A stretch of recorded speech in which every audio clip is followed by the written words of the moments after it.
C'est du solide sur Boursorama, votre rendez-vous hebdomadaire sur la pierre papier et sur l'épargne immobilière. Aujourd'hui, on se demande si les rendements des CPI pour 2020 risquent d'être plombés ou pas, ou si au contraire, on n'est pas à l'abri d'une bonne surprise. Bonjour Jean-Marc. Bonjour David. C'est une question que tout le monde se pose. Est-ce qu'on est naïf? Il faut être naïf, il faut être réaliste.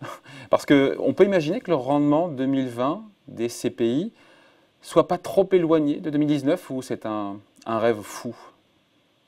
Et il y aura des dégâts. Je pense que les performances des CPI en 2020 seront à peu près du même ordre de grandeur que 2019 et sans doute supérieures à nos concurrents en matière d'épargne que sont par exemple le livret A ou les fonds en euros.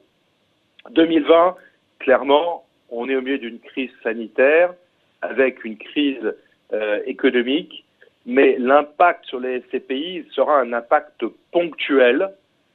Si on imagine que, par exemple, on perd 2 mois de loyer uniquement sur une partie des locataires, donc 2 mois, c'est un sixième d'année, et cette partie de locataires, ça peut être 20 à 30% des locataires de la SCPI, on parle donc de 1/18 de loyer en moins.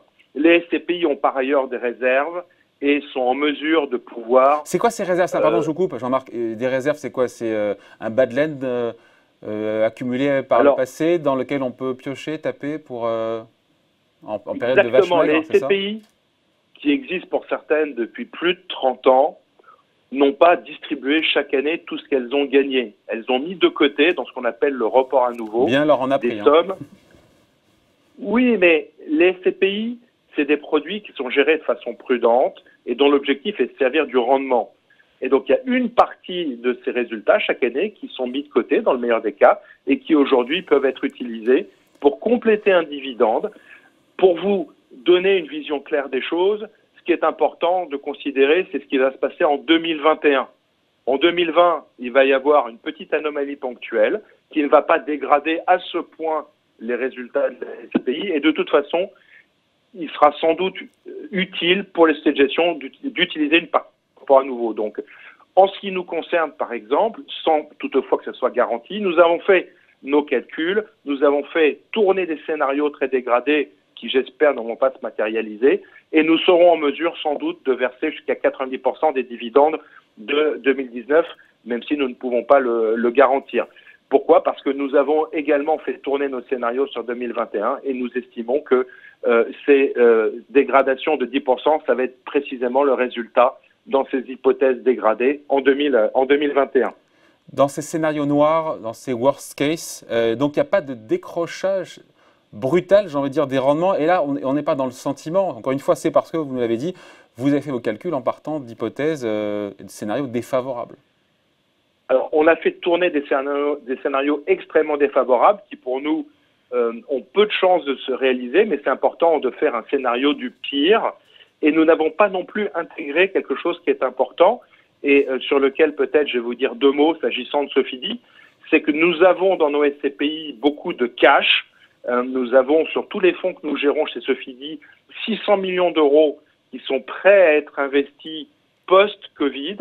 Et évidemment, ces sommes qui sont investies viendront booster, nous l'espérons, les performances pour les années à venir, parce que, vous savez, en matière de crise, il y a une sorte de maxime anglaise qui existe, c'est cash is king, et je trouve que c'est rassurant que les épargnants sachent que pour les SCPI et pour les SCPI de Sofidy en particulier, il y a beaucoup de cash qui sont prêts à être déployés post-Covid pour faire des investissements sans doute dans de bonnes conditions.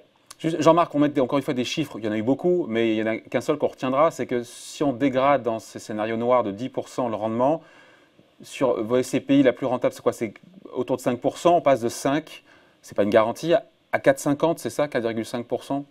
Donc on se dit qu'effectivement, oui, c'est pas dramatique.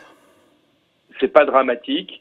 Et comme je vous le disais en début de cette interview, ces performances sont quand même significativement supérieur, nous pensons, à ce qui existe aujourd'hui en matière de produits concurrents, que sont par exemple le livret A ou les fonds en euros. Mais bien entendu, tout cela n'est pas garanti. Un petit mot, Jean-Marc, avant de se quitter. On parle du rendement, évidemment, c'est très important. Le rendement, c'est le dividende qu'on appelle parfois à tort loyer qu'on touche chaque année. Il y a aussi la valeur de la part. La question se pose sur la valeur de la part chaque année. C'est trop tôt pour imaginer l'impact, encore une fois, de cette crise économique et sanitaire?